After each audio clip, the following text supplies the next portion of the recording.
Hey. Complete wall renovation. Episode 11. We got here the insulation up. If you got like a little gap, you just shove insulation in there to solve it. That's one thing. And problems or defects around your windows are actually easier to, you can solve them before or after you finish your walls because they're around the window, so you'll always have access to them. Like this little bit here. And then we got this little bit here. And then like we had a gap here, and I shoved insulation in it. And because of the gap, what I did was that I used this board here to fasten this across this way. And if your walls is slightly taller than your actual material is, which is this. Here's our baseboard. So if you're going to use pattern boards, what you can actually do is, let's say this here is your wall, okay? And this board here is 8 feet, but your wall is like 8 feet and some odd. You have a remainder of like, let's say 10 inches or 5 inches and 3/8. What you can basically do is you put this board up, leaving the gap at the top, and then you put your pattern board over it to the ceiling. That we have this board exposed at the bottom, and then you put your toolkit covering it. So it looks good. It's just, or you can basically take this material, put it all the way up and around, and you could like put another strip of it around too. It's just, you know, it gives options. That's why panel boards is good. So here's the thing here, is that our walls is actually a little bit bigger than 8 feet by a whole whopping 1 inch. Our wall is actually 8 feet 1 inches. Ooh. So basically, this here's the board that I'm putting up. So I figured I'll rant a bit. So here's my skill stuff. Here's the window, and also you got numerous options for doing outlets. I might sit down and discuss it with you. But what I'm doing to do with this one, I'm gonna go ahead and put the walls up, put the paneling up. Then I'm gonna cut out the outlets and then rotary hammer out the holes and cut out the insulation, all that, run and install them. So enough of me blabbing. What he didn't tell you was that he measured multiple times from the top, bottom, sides. Have you got the power out to the garage? To get the windows out. No. Well, it's not, power's not on. You got anything on? No. So before you cut, David took measurements from top to bottom, above the window, to the left of the door, and to the left of the window, from the wall, and up and down, and everywhere. And he measured. Caused me to identify that our walls were actually a little tall. Exactly. So that way he making sure when he cuts that he doesn't wreck a board. Most important thing when you're measuring to be cutting wood is you decide on the perspective how you're going to be cutting and putting up the board, such as which side goes to which is the ground, where's the wall, what's the other side. Such as this case, this board is actually measured from the perspective of me looking from the outside into the board through everything. So basically, this is here, this is down here, this is up there somewhere, this here's the window. That's the most important thing, because you can actually cut it to be mirrored.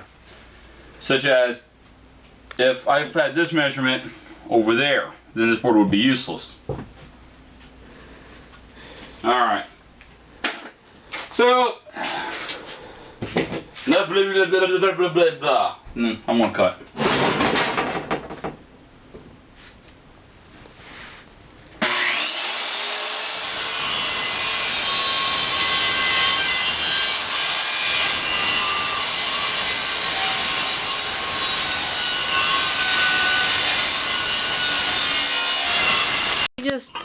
He just cut that out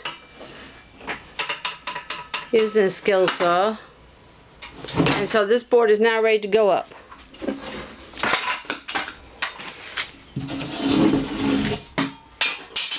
One board down, 11 more to go.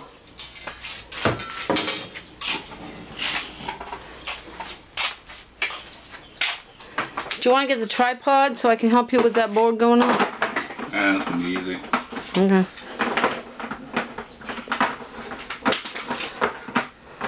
I'm gonna turn the fan on.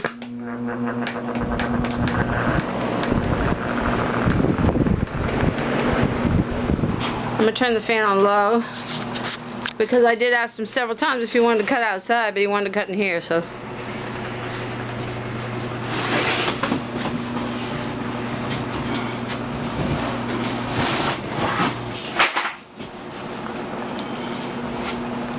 I know our ceiling's a little high. It's gonna make putting these boards a lot easier. And if he tapped that ceiling, I may have to do some touch-ups after. Beautiful, perfect. And now he's using the rotary hammer. Rotary hammer. I mean, what's that tool called? It's a screw gun. Screw gun. To screw it in.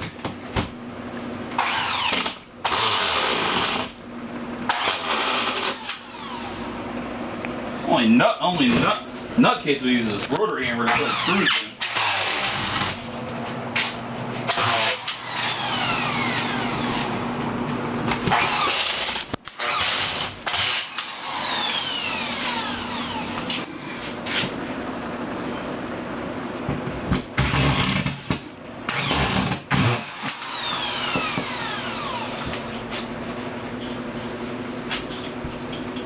Jingle bells, jingle bells, jingle all the way.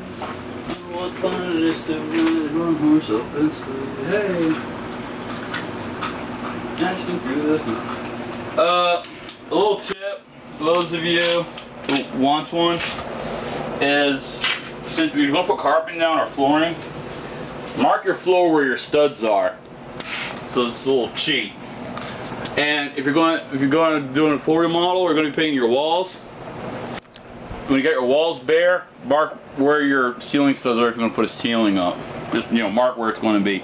Or even if you've got something you paint, you got touch-up paint for it, mark the wall, then just touch it up after, or wash it out. It just makes life so much easier.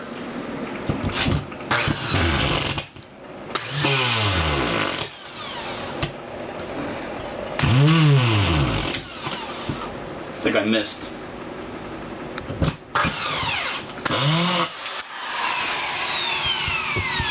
See, that's where our studs are.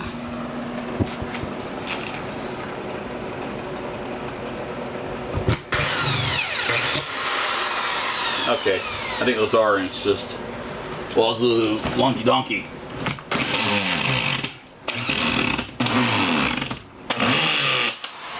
Of course, you'll probably use nails, considering there's this strange obsession with nails going on. Not in this house. It's not more obsession when you're not building a room. And that's these screws. Nails are overrated. And because I'm using a screw gun, I actually need to get a wee bit of help. That is right there. Grab that.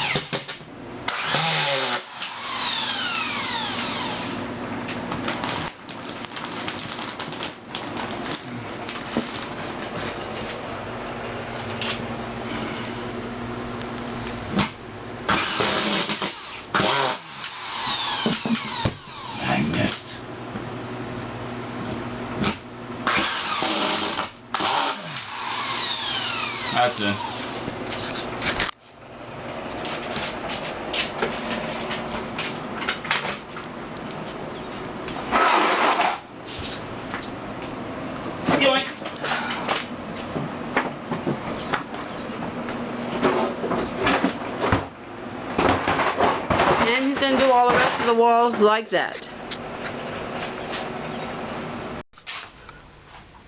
Welcome back to seasparkles Corner. Any final thoughts, David, on your wall paneling? Because the wall paneling is done now.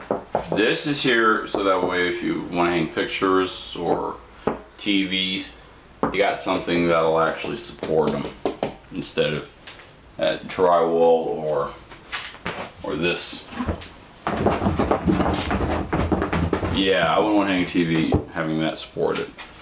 That's Or a the picture. point. That's the point to this. This is so that way you can have something to support it, and then you can do this to remind you where your outlets are going to be. That's what I did these for. Because basically I go from outlet to outlet to outlet. Because here's the actual end of the wire. The other end of it's over there near the breaker box. Still waiting to be done. So there we have it. Next up is doing the panels. So see you in the next video, and of course, you know, links in the description below. And I gotta be darkness. Bye, everybody.